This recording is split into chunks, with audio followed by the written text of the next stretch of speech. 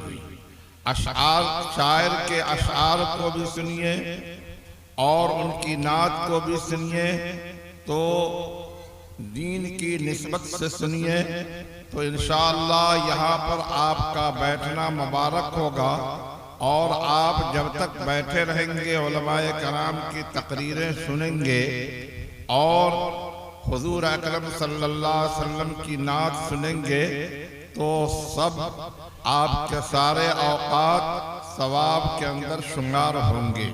लिहाजा सबसे पहली बात तो मैं ये कह रहा हूँ कि आप हजरात दीन की निस्बत से यहाँ बैठे हैं तो नियत को खालिस करके बैठिए। महज अल्लाह की रज़ा और खुशनुदी हम हासिल करेंगे। इन उलमाए कराम से दीन की बातें हम सुनेंगे और इन दीन की बातों पर अमल करेंगे।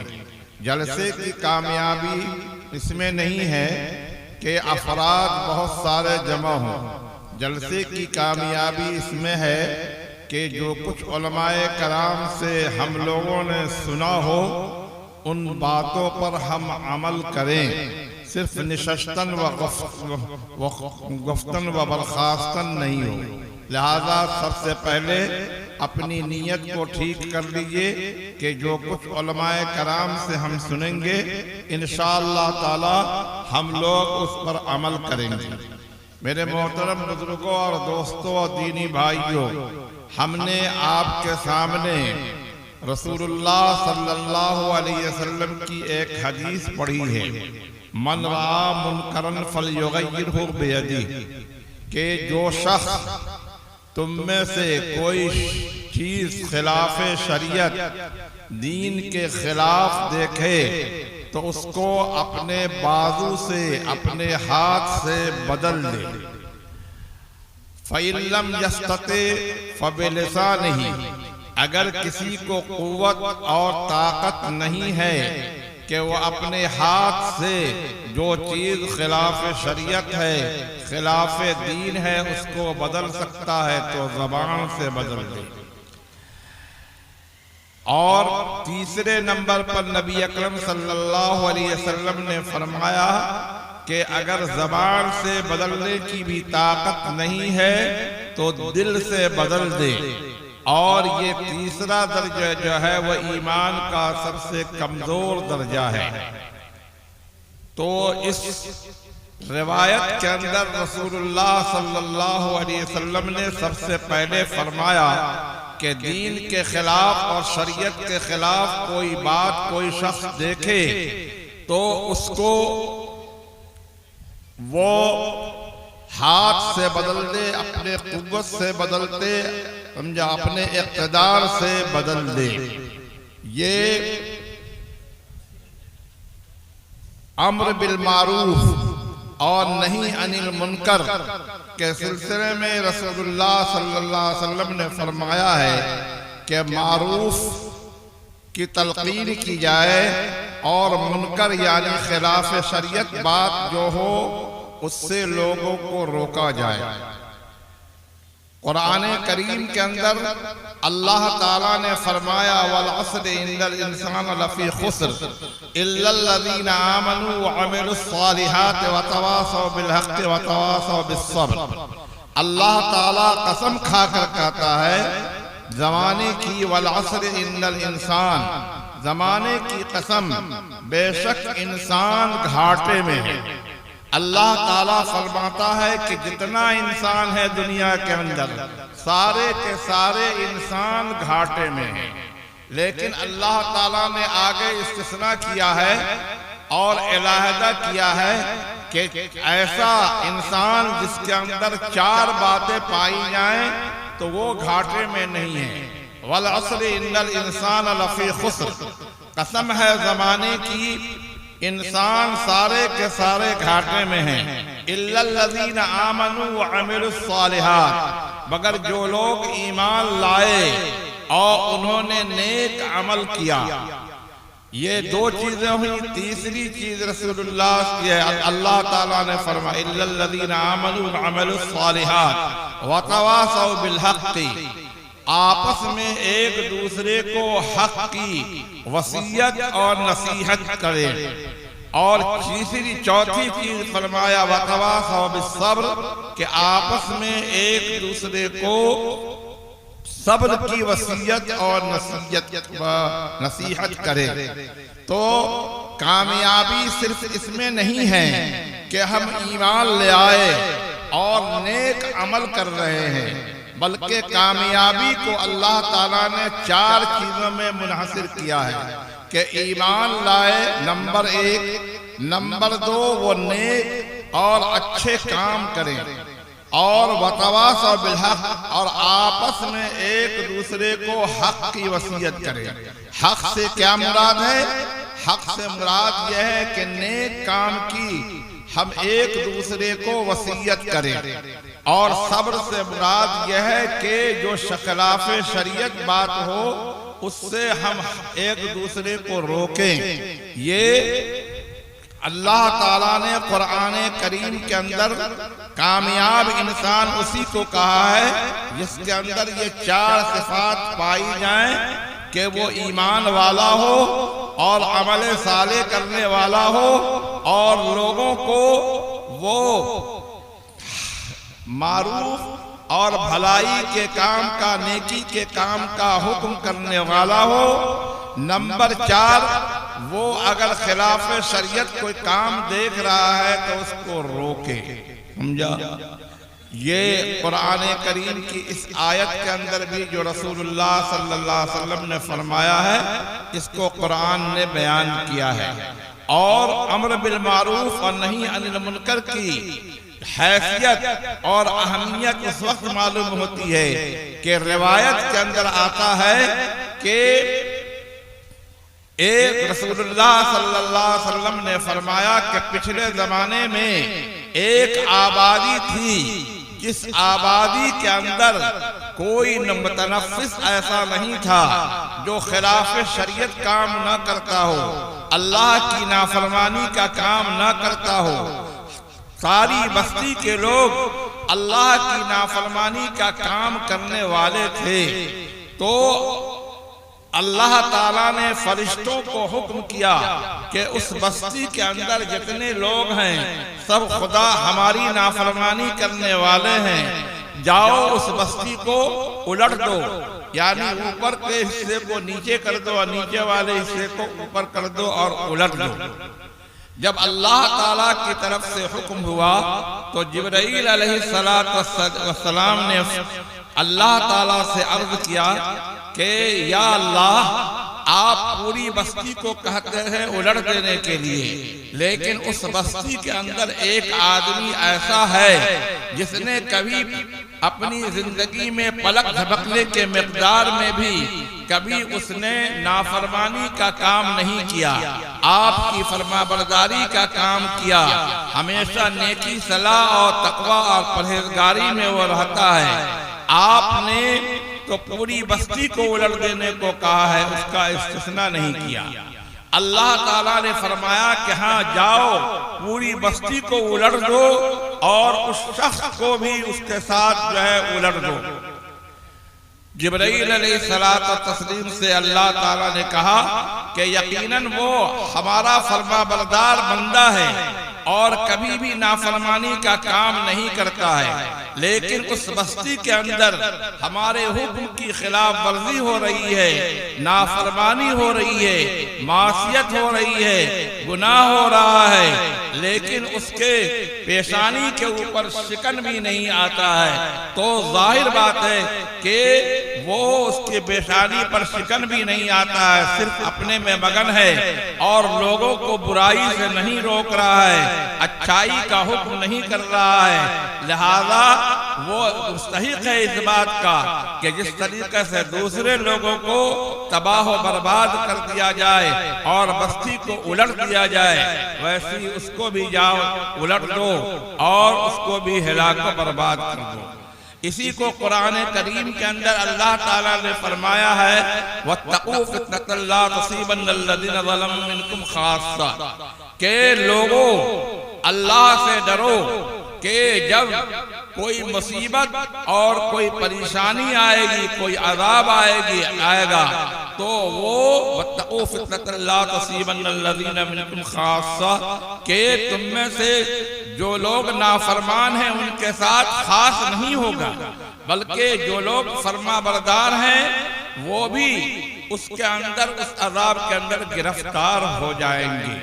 तो अम्र बिल मारूफ और नहीं अनिल मुनकर, यानी अल्लाह के हुक्म की फरमाबरदारी की तलकीन करना, अल्लाह के हुक्म की फरमाबरदारी करने का हुक्म करना और नाफरमानी से और मासियत के और गुनाहों के कामों से बचने का हुक्म करना, ये अपने अपने एतबार से सब मुसलमान के ऊपर फर्ज है। इन तमाम आयतों और रवायतों से ये बात मालूम हुई। बहरहाल मैंने आपके सामने जो हदीस पढ़ी है उसका पहला जुमला यह है, मन रहा मुनकरन फलयुग़य्यिरहु बियदी, कि जो शख्स तुम में से खिलाफ शरीयत बात को देखे तो उसको अपने कुव्वते बाजू से बदल दे, अपने कुव्वते बाजू से बदल दे। मिसाल के तौर पर एक आदमी अपने मोहल्ले में उसकी बात लोग मानते हैं, उसको सरदारी की हैसियत दे रखी है और उसको एक इक़्तिदार है, और वो अगर चाहे कि उस मोहल्ले के अंदर कोई बुराई हो रही है और कोई खिलाफ शरीयत काम हो रहा है, तो उसको चाहिए कि अपने असर और रसूख से और अपने वजाहत से, अपनी कुदरत से उस बुराई को रोके और वो उसको सख्ती के साथ मना करे कि इस काम को नहीं करो। उसको चूंकि वजाहत हासिल है, लोग उसकी कदर करते हैं और उसकी अहमियत है, तो उसकी बात मानी जाएगी और लोग उस पर अमल करेंगे। ये मुनकर का सबसे पहला दर्जा है जिसके बारे में कहा गया कि उसको बदल दिया फल युगय्यिर हो बेयदी, के जो शख्स खिलाफ शरीयत काम को देखे तो वो अपने कुव्वत बाजू से बदल दे, कि अपना इक़्तिदार और अपने रसूख को काम में लाए और अपने इक़्तिदार और रसूख से उस बुराई को बदल दे, महज इस बिना पर कि हम फलां साहब खिलाफ शरीयत काम कर रहे हैं और फलां साहब जो है वो गुनाह का काम कर रहे हैं, तो हम उनको कहेंगे तो उनको तकलीफ होगी। इसकी बिना पर अगर हम रोकते हैं तो जाहिर बात है कि हम गुनहगार होंगे। हमको कहने का तरीका, उनको रोकने का तरीका अच्छा होना चाहिए कि हम उनको नरमी से बात समझाएं और उनको हम कहें कि भाई साहब ये खिलाफ शरीयत बात है और आप इसको तर्क कर दीजिए, लेकिन हम कहेंगे तो उनको बुरा लगेगा। इसकी वजह से अगर आप छोड़ देते हैं तो आप गुनहगार होंगे, इसलिए कि अल्लाह और अल्लाह के रसूल के हुक्म के खिलाफ काम हो रहा है तो अल्लाह के हुक्म की नाफरमानी करने वाले हम शुमार किए जाएंगे, अल्लाह के रसूल के हुक्म की नाफरमानी किए जाने वाले शुमार होंगे। ये हदीस के अंदर कहा मन रहा मुनकरन फलयुगय्यिरहु बियदी, कि जो शख्स खिलाफ शरीयत बात देखे तो उसको अपने कुव्वते बाजू से, अल्लाह ताला ने उसको इक़्तिदार दे रखा है, अल्लाह ताला ने उसको रसूख दे रखा है और वो अगर चाहेगा तो वो बुराई और वो गुनाह का काम बंद हो जाएगा, तो उसको अपने रसूख को काम में लाना चाहिए और उस बुराई को रोकना चाहिए। अगर वो उस बुराई को नहीं रोकता है तो उस सूरत में वो गुनहगार होगा और अम्र बिल मारूफ और नही अनिल मुनकर को तर्क करने वाला शुमार किया जाएगा। ये एक जुज़ हुआ कि जो शख्स खिलाफ शरीयत काम किसी को करते हुए देखे तो उसको अपने हाथ से रोक दे, अपने बाजू से बदल दे। उसके बाद रसूलुल्लाह सल्लल्लाहु अलैहि वसल्लम ने फरमाया कि जो शख्स हाथ से, बाजू से, ताकत से, अपने असर और रसूख से उस बुराई को नहीं बदल सकता है, उस बुराई को नहीं रोक सकता है, फ़इन लम यस्तति फ़बिलिसानिही, तो उसको जो है अपने ज़बान से बदल देना चाहिए। यह दूसरा दर्जा है। लेकिन मेरे मोहतरम बुजुर्गों और दोस्तों, ये कहा गया कि ज़बान से बदल देना चाहिए, तो अब अम्र बिल मारूफ और नहीं अनिल मुनकर कोई लाठी नहीं है कि उठा करके जिसने जो है मुनकर किया तो उसको उठा करके हम जो है वो लाठी से मार दें और जो है कहें कि तुम खिलाफ शरीयत काम कर रहे हो, समझा। बल्कि जो है जबान से कहने और जुबान से बदलने की भी सूरत है, नरमी के साथ उसको बदलने की जरूरत है। कुरान करीम के अंदर अल्लाह ताला ने फरमाया उदउ इला सबील रब्बिका बिल हिकमति वल मौइज़तिल हसना, के अपने रब की तरफ ए नबी लोगों को दावत दीजिए, उदउ इला सबील रब्बिका बिल हिकमति, हिकमत के साथ, नरमी के साथ और अच्छी नसीहत के साथ। मेरे मोहतरम बुजुर्गों और दोस्तों, सबसे बड़ा सरकश फिरऔन था और हजरत मूसा अलैहिस्सलात व तस्लीम उसकी हिदायत के लिए भेजे गए थे। अल्लाह ताला कुरान करीम के अंदर क्या फरमाता है, इज़हबा इला फिरऔन इन्नहु तग़ा, के हजरत मूसा और हजरत हारून दोनों को अल्लाह ताला हुक्म फरमाता है कि जाओ फिरऔन की तरफ, इसलिए कि फिरऔन ने सरकशी की है। लेकिन अल्लाह ताला क्या फरमाता है, अल्लाह ताला फरमाता है कि वहां जाओगे फक़ूला लहू क़ौलन लय्यिनन लअल्लहु यतज़क्करु औ यख़शा, के ए मूसा और हारून फिरऔन से नरमी से बात करोगे, सख्ती से बात नहीं करोगे बल्कि नरमी से बात करोगे। फक़ूला लहू क़ौलन लय्यिनन लअल्लहु, शायद के वो या तज़क्कुर और नसीहत हासिल कर ले या खुदा से डर ले। तो अब अम्र बिल मारूफ और नहीं अनिल मुनकर हम करेंगे तो कोई ऐसी लाठी नहीं है कि उसको उठा करके हम किसी के सर पर मार दें, बल्कि नरमी के साथ, अखलाक के साथ, तन्हाई में, ऐसी जगह जहां उनको जो है हम समझाएं तो हमारी बात को वो समझें और उनको बेइज्जती नहीं हो, इस अंदाज से कहने की जरूरत है।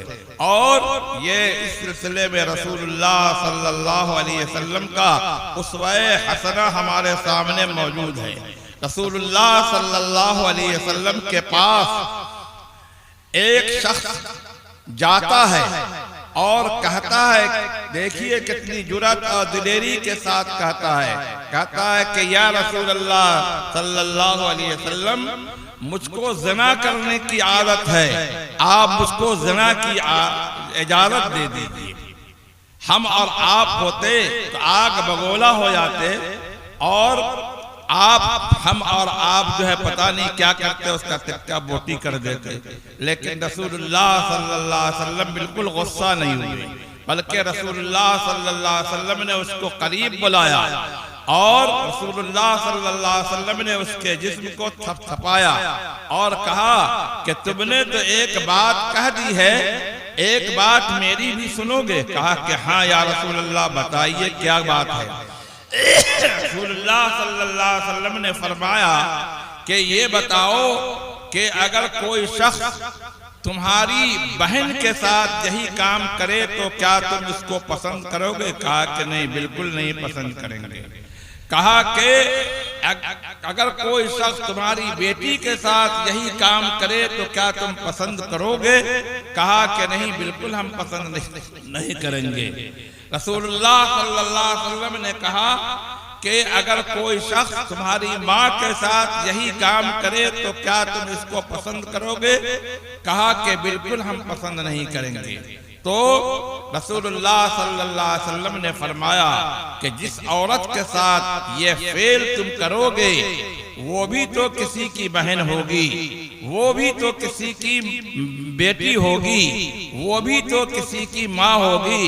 तो जिस तरीके से तुम अपनी बहन और अपनी माँ और अपनी बेटी के लिए नहीं पसंद करते हो, दूसरे की माँ, दूसरे की बेटी, दूसरे के बहन के साथ कैसे पसंद करते हो? तो कहा कि या रसूलल्लाह सल्लल्लाहु अलैहि वसल्लम, बात मुझको समझ में आ गई, समझा, अब मैं तौबा करता हूँ। तो रसूलुल्लाह सल्लल्लाहु अलैहि वसल्लम अगर आग बगोला हो जाते तो जाहिर बात है कि उसको नसीहत नहीं होती, तो आपने नरमी से समझाया तो उसको बात समझ में आ गई। रसूलुल्लाह सल्लल्लाहु अलैहि वसल्लम मस्जिद नबवी में बैठे हुए हैं, एक शख्स आता है, देहाती आदमी है, और आकर उसने 2 रकत नमाज पढ़ी और 2 रकत नमाज पढ़ने के बाद उसने दुआ की कि ऐ अल्लाह हमारे ऊपर और मोहम्मद के ऊपर रहमत नाज़िल कीजिए और हमारे और मोहम्मद के अलावा किसी के ऊपर रहमत नाज़िल नहीं कीजिए। रसूलुल्लाह सल्लल्लाहु अलैहि वसल्लम ने अपने गिर्द बैठे हुए सहाबे कराम से कहा कि देखो इस शख्स को अल्लाह की रहमत जो बहुत कुशादा है उसको महदूद कर रहा, कहता है कि हम पर और मोहम्मद के ऊपर रहमत नाज़िल कीजिए और उसके अलावा किसी पर रहमत नाज़िल नहीं कीजिए। बात यहीं तक नहीं थी, उसके बाद वो देहाती आदमी मस्जिद नबवी के सहन में जाकर पेशाब करना शुरू कर दिया। सहाबे कराम वहां मौजूद थे, समझा, सब दौड़े, डांटने लगे। रसूलुल्लाह सल्लल्लाहु अलैहि वसल्लम ने सबको रोका और कहा उसका पेशाब नहीं रोको, उसको पेशाब कर लेने दो। जब पेशाब कर लिया तो सहाबे कराम को रसूलुल्लाह सल्लल्लाहु अलैहि वसल्लम ने हुक्म दिया कि जाकर मस्जिद नबवी के सहन को साफ कर दो, पाक कर दो। और उसके बाद इंतहाई शफ़क़त के साथ, इंतहाई नरमी के साथ उसको बुलाया और कहा कि देखो ये मस्जिद है, अल्लाह का पाक घर है, यहाँ नमाज पढ़ी जाती है, इसको पाक रखा जाता है, इसमें गंदगी नहीं की जाती है, इसको नापाक नहीं किया जाता है, लिहाजा इसमें पेशाब नहीं करना चाहिए। अगर हम लोग होते तो जाहिर बात है कि उसको उस मुनकर से रोकने के लिए पता नहीं क्या क्या कर जाते, लेकिन रसूलुल्लाह सल्लल्लाहु अलैहि वसल्लम पर कुर्बान जाइए कि आप इंतहाई शफ़क़त के साथ, नरमी के साथ उसको समझाया, उसको बात समझ में आ गई। रसूलुल्लाह सल्लल्लाहु अलैहि वसल्लम के पास एक शख्स पहुंचता है और कहता है कि या रसूल अल्लाह, हर तरह के लोग थे, तो कहा कि या रसूल अल्लाह, मुझको चोरी करने की आदत है, लिहाजा मुझको चोरी करने की इजाजत दी। हम आप होते तो जाहिर बात है कि पता नहीं उसके साथ क्या मामला करते, लेकिन रसूलुल्लाह सल्लल्लाहु अलैहि वसल्लम बिल्कुल गुस्सा नहीं हुए। रसूलुल्लाह सल्लल्लाहु अलैहि वसल्लम ने कहा कि हाँ, तुम चोरी करना चाहते हो, ठीक है, चोरी की इजाजत है, लेकिन एक शर्त है, उस शर्त को हमारी मान लो, उस शर्त को मान लो। कहा कि क्या शर्त है? कहा कि हमेशा सच बोलोगे, हमेशा सच बोलोगे, इसको मान लो। कहा कि ये क्या मुश्किल काम है कि सच जो है हम बोलेंगे? कहा कि हाँ या रसूल अल्लाह, हम आपसे मुआहदा करते हैं कि हम हमेशा सच बोलेंगे।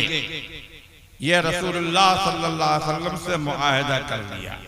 अब वो शख्स जिसने रसूलुल्लाह सल्लल्लाहु अलैहि वसल्लम से चोरी की इजाजत चाही थी, वो रात के वक्त में चोरी करने का इरादा करने लगा कि चोरी करना चाहिए, लेकिन फौरन उसको ख्याल आया कि रसूलुल्लाह सल्लल्लाहु अलैहि वसल्लम से हमने वादा किया है कि हमेशा सच बोलेंगे, तो हम अगर रात को चोरी करते हैं और दिन में रसूलुल्लाह सल्लल्लाहु अलैहि वसल्लम मुझसे पूछेंगे कि क्या तुमने चोरी किया था, तो हम अगर कहते हैं कि चोरी नहीं किया था तो मुआहदे के खिलाफ बात होगी और हम झूठ बोलने वाले होंगे।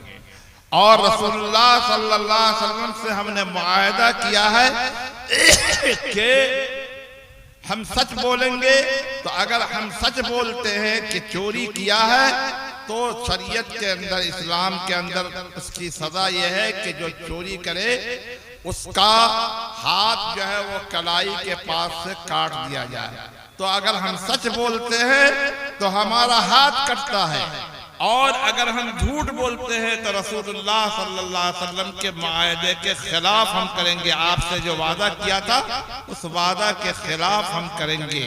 उस रात उसने चोरी करना छोड़ दिया। इसी तरीके से दूसरी रात भी ऐसे ही मामला हुआ, तीसरी रात भी ऐसे ही मामला हुआ, हत्ता कि उसने चोरी से तौबा कर लिया।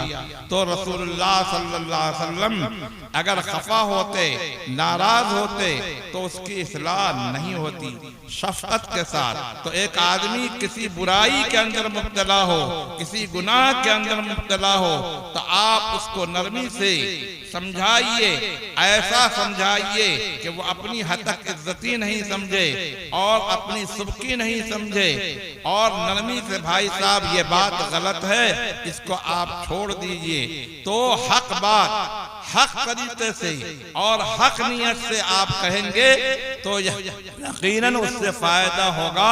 हक बात होना चाहिए, नाहक नहीं होना चाहिए। हमने और आपने फर्ज कर लिया कि ये हक बात है, नहीं बल्कि वाकईतन हक बात होना चाहिए। और नामवरी के लिए नहीं कि हम अम्र बिल मारूफ और नहीं अनिल मुनकर करने वाले हैं, बल्कि महज अल्लाह की रजा के लिए हक नियत से हम करें। तो हक बात हक नियत से हम करेंगे तो इंशाअल्लाह ताला वो बात फायदा करेगी। तो बहरकैफ नंबर 2 में जो हुजूर सल्लल्लाहु अलैहि वसल्लम ने फरमाया कि जबकि तुम अपने इख्तिदार के जरिए से बुराई को नहीं रोक सकते हो, मासियत को और गुनाह के काम को रोकने की ताकत नहीं है, तो तुम जबान से रोको, लेकिन जबान से नौकरे जाहिर बात है कि हम में से हर एक जानता है कि कोई डॉक्टर है, डॉक्टर के यहाँ कोई बीमार जाता है तो क्या डॉक्टर उस पर नाराज हो जाता है, नाखुश हो जाता है कि तुम बीमार क्यों हो गए, बल्कि उसके साथ शफकत का मामला करता है, नरमी का मामला करता है और उसको समझाता है, वो उसका इलाज करता है। ऐसे ही एक आदमी गुनाह के अंदर मुब्तला है तो वो आदमी जो है बीमार है। अब बीमार के साथ हम सख्ती का मामला करें, उसको नरमी से हम नहीं समझाएं तो जाहिर बात है कि वो बजाय इसके कि वो मासियत और गुनाह से बचे और मासियत और गुनाह के अंदर मुब्तला होगा। तो बहरहाल नंबर 2 यह है कि किसी मासियत के और गुनाह के काम को हम देख रहे हैं तो हम खामोश नहीं रहें। अगर हमको इक़्तिदार नहीं हासिल है, हाथ के जरिए से, बाजू के जरिए से हम उसको नहीं रोक सकते हैं, ज़बान से हम रोक सकते हैं तो ज़बान से रोकना चाहिए। और ये मुख्तलिफ मुतअद्दिद मिसालें मैंने हुजूर अकरम सल्लल्लाहु अलैहि वसल्लम की दी। हजरत हसन और हुसैन रज़ी अल्लाह ताला अन्हो, एक बड़े मियाँ एक बूढ़े आदमी वजू कर रहे थे और देख रहे थे हजरत हसन और हुसैन के वजू गलत कर रहे हैं, लेकिन ख्याल आया कि वो बड़े आदमी हैं, बूढ़े आदमी हैं और मैं बराह रास्त उनको ये कह दूं कि आप वजू गलत करते हैं तो उनको तो बहुत तकलीफ होगी, लेकिन इस्लाह भी जरूरी है, समझा। तो कहा दोनों भाइयों ने कि आप पुराने आदमी हैं, आप बड़े आदमी हैं, आप बूढ़े आदमी हैं, आप हमसे ज्यादा जानने वाले हैं, हम लोग वजू करते हैं, आप हमारे वजू को देखिए कि हम ठीक वजू करते हैं कि नहीं करते, हम लोग नौजवान नौउम्र हैं, समझा, हमारे वजू को देखिए। जब इन दोनों ने वजू किया तो वो बड़े मियाँ को बात समझ में आ गई कि वजू उनका गलत नहीं है, वजू मेरा गलत है, और कहा कि बेटा बात समझ में आ गई कि मैं वजू गलत कर रहा था, तुम सही कर रहे थे। तो मारूफ भलाई का हुक्म करना और बुराई से रोकना वो नरमी के साथ होना चाहिए, सख्ती के साथ नहीं होना चाहिए। तो इंशाअल्लाह ताला कोई मासियत और गुनाह के अंदर मुब्तला है तो इंशाअल्लाह ताला वो गुनाह और मासियत से बचेगा। लेकिन जो अम्र बिल मारूफ और नहीं अनिल मुनकर है वो हमको करना चाहिए। अगर हम इक़्तिदार के जरिए से कर सकते हैं तो इक़्तिदार के जरिए करें, और अगर हम नहीं तो ज़बान से कर सकते हैं तो ज़बान से करें, समझा।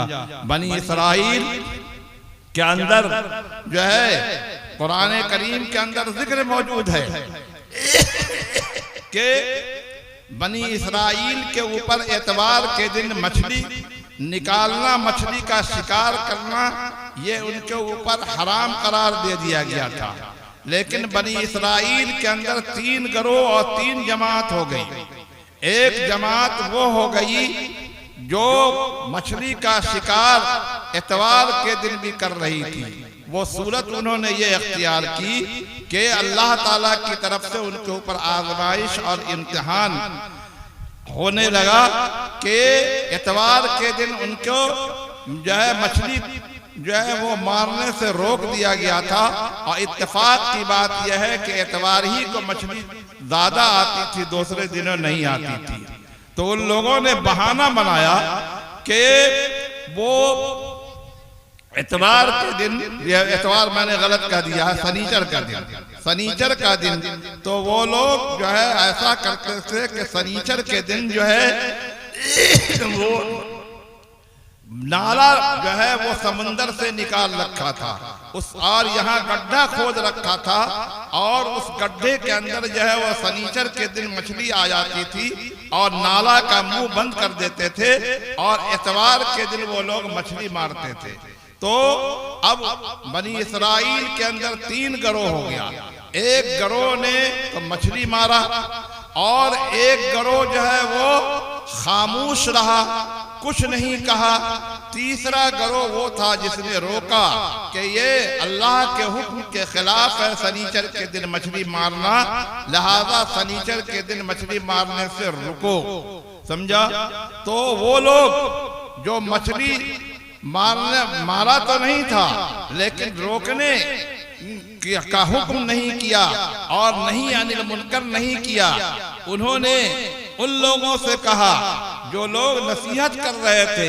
कुरान करीम के अंदर मौजूद है, लिमा तअदून कौमन अल्लाह मुहलिकुहुम औ मुअज़्ज़िबुहुम, क्यों तुम लोग उसको नसीहत करते हो जिनको अल्लाह ताला अजाब देने वाला, लिमा तअदून कौमन अल्लाह, जिसको अल्लाह ताला हिलाक कर देने वाला, जिसको अल्लाह ताला अजाब देने वाला है। तो वो लोग जो रोक रहे थे उन्होंने कहा कालू माज़रतन, हम उनको रोक रहे हैं माज़रत के लिए खुदा के बारगाह में कि खुदा हमसे पूछेगा कि हमारे हुक्म के खिलाफ मछली मारी जा रही थी तो क्या तुमने रोका था? तो खुदा की बारगाह में हम कहेंगे कि या अल्लाह हमने रोका था, हमारे बस में रोकना था, हमने रोका था। अब रुकना तो उनका काम था, इतना ही काम है हमारे ऊपर कि हम जो है हत्तल इम्कान रोकने की कोशिश करें। समझा? अब उसके बाद कोई नहीं रोकता है तो हमसे कोई मुआवजा नहीं होगा। तो बनी इस्राइल के इस तीसरे गिरोह ने कहा, उस गिरोह से जो मछली मारने वाला तो नहीं था लेकिन वो अम्र बिल मारूफ और नहीं अनिल मुनकर करने वाला भी नहीं था, बल्कि इन पर एतराज किया, लिमा तअदून कौमन अल्लाह मुहलिकुहुम मुअज़्ज़िबुहुम, क्यों नसीहत करते हो ऐसे लोगों को जिनको अल्लाह हिलाक करने वाला, जिनको अल्लाह अज़ाब देने वाला है। तो उन्होंने कहा कि खुदा की बारगाह में हम माज़रत करेंगे, खुदा से कहेंगे, खुदा जब हमसे कहेगा कि तुमने रोका था तो हम कहेंगे कि हमने रोका था। तो ये हम लोगों के जिम्मे जबकि कोई खिलाफ शरीयत काम हो रहा हो तो उसको हत्तल इम्कान हमारे बस में हो, इक़्तिदार से हो तो इक़्तिदार से रोकना चाहिए, और इक़्तिदार नहीं है तो ज़बान से रोकना चाहिए। अगर ज़बान से रोकने की भी सकत नहीं है, अब आप कहेंगे कि ज़बान से तो हम कह ही सकते हैं, उसकी सकत कैसे नहीं है? उसकी सूरत मुख्तलिफ हो सकती है, उनमें से एक सूरत में बताता हूँ। मिसाल के तौर पर एक आदमी जो है वो सुन्नत के खिलाफ काम कर रहा है। अब आप उस आदमी के मिजाज और तबीयत से वाकिफ हैं कि उसके अंदर सरकशी और तमर्रुद बहुत ज्यादा है। अब अगर हम उसको जाके कहेंगे कि सुन्नत के खिलाफ तुम काम कर रहे हो, तुम रुक जाओ, तो अब हमको खतरा है कि वो मुसलमान है अभी तक और हम जाकर के उसको कहेंगे कि तुम रुक जाओ, सुन्नत के खिलाफ कर रहे हो, तो उस काम से रुक जाओ, तो कहीं वो इस्लाम से खारिज न हो जाए और काफिर नहीं हो जाए कि अभी तो सुन्नत के खिलाफ काम कर रहा था और जब हमने जाके उसको रोका तो अब वो सुन्नत का मजाक उड़ाने लगा। अब जाहिर बात है कि कोई शख्स सुन्नत का, रसूलुल्लाह सल्लल्लाहु अलैहि वसल्लम की सुन्नत का मजाक उड़ाएगा तो वो अपने ईमान की खैर मनाए, वो मुसलमान नहीं रहेगा, वो काफिर हो जाएगा। ऐसे मौके पर अब हमको क्या करना होगा? ऐसे मौके पर यही करना होगा कि हम दिल से उसको बुरा समझें, और दिल से बुरा समझने का मतलब ये है कि दिल हमारा कुढ़ता रहे और हम इंतजार में रहें कि कब मौका मिलेगा कि हम इस बुराई को खत्म कर दें, इस बुराई को खत्म करने की फिक्र करें। समझा? ये होना चाहिए। ये तीसरा दर्जा हुआ। फल मन रआ मिनकुम मुनकरन फलयुग़य्यिरहु बियदिही फ़इन लम यस्तति फ़बिलिसानिही फ़इन लम यस्तति फ़बिक़ल्बिही व ज़ालिका अज़अफ़ुल ईमान। ये तीसरे दर्जे में हुआ कि हम जो है जबान से नहीं समझा सकते और जबान से हम नहीं रोक सकते, तो दिल के अंदर उसको बुरा समझे और दिल हमारा कुढ़ता रहे कि कब हमको मौका मिले कि ये खिलाफ शरीयत काम को हम रोक दें, खिलाफ शरीयत काम को जो है वो अच्छाई से हम बदल दें। ये फिक्र हो ऐसे ही जैसे कि हमको भूख लगे तो जब तक हम खाना नहीं खाएंगे उस वक्त तक हमको सुकून नहीं होगा। हम प्यास लगे जब तक हम पानी नहीं पिएंगे उस वक्त तक हमको सुकून नहीं होगा। उसी तरीके से तीसरे दर्जे के सिलसिले में हुक्म है कि हमारा दिल कुढ़ता रहे, हत्ता के हम इंतजार में रहे कि कब मौका मिलेगा कि खिलाफ शरीयत काम को हम बंद कर दें, खिलाफ शरीयत काम को हम खत्म कर दें। ये हुजूर अकरम सल्लल्लाहु अलैहि वसल्लम ने फरमाया है। तो ये अम्र बिल मारूफ और नहीं अनिल मुनकर अपने अपने हिसाब से सारे मुसलमानों के ऊपर फर्ज है कि हम देखते हैं कि हमारी आबादी के अंदर अल्लाह के रसूल के हुक्म के खिलाफ काम हो रहा है तो हम उनको जो है अल्लाह ताला ने इक़्तिदार दे रखा है तो इक़्तिदार के जरिए से रोके। और अगर हम इक़्तिदार से नहीं रोक सकते हैं तो ज़बान से रोकें, ज़बान से नहीं रोक सकते हैं तो दिल में बुरा समझे। अल्लाह ताला हम सबको अम्र बिल मारूफ और नहीं अनिल मुनकर करने की तौफीक अता फरमाए और हर मुसलमान को अल्लाह के रसूल का खौफ अता फरमाए। हमारे वो हजरात जो खिलाफ शरीयत काम करते हैं, मुहर्रम या ताज़िया जो है बनाते हैं, तो जाहिर बात है कि वो भी हमारे मुसलमान भाई हैं, मुसलमान भाई हैं। अब उनको जो है वो समझाने की कोशिश करने की जरूरत है और उनको भी समझना चाहिए कि हम अल्लाह को मानने वाले हैं, अल्लाह के रसूल को मानने वाले हैं। तो सिर्फ जबान से नहीं मानने, अल्लाह और उसके रसूल ने जिस काम का हुक्म दिया उसको करें और जिस काम से अल्लाह और उसके रसूल ने रोक दिया है हमको उन कामों से हम रुकें। समझा? अल्लाह ताला से दुआ है कि अल्लाह ताला उन हजरात को जो अल्लाह और उसके रसूल के हुक्म के खिलाफ करते हैं, अल्लाह ताला उनको तौफीक दे कि अल्लाह का खौफ उनके दिलों के अंदर पैदा हो और अल्लाह के हुक्म के मुताबिक वो काम करें, अल्लाह के रसूल के हुक्म के मुताबिक काम करें। व आखिर दावाना अल्हम्दुलिल्लाह रब्बिल आलमीन।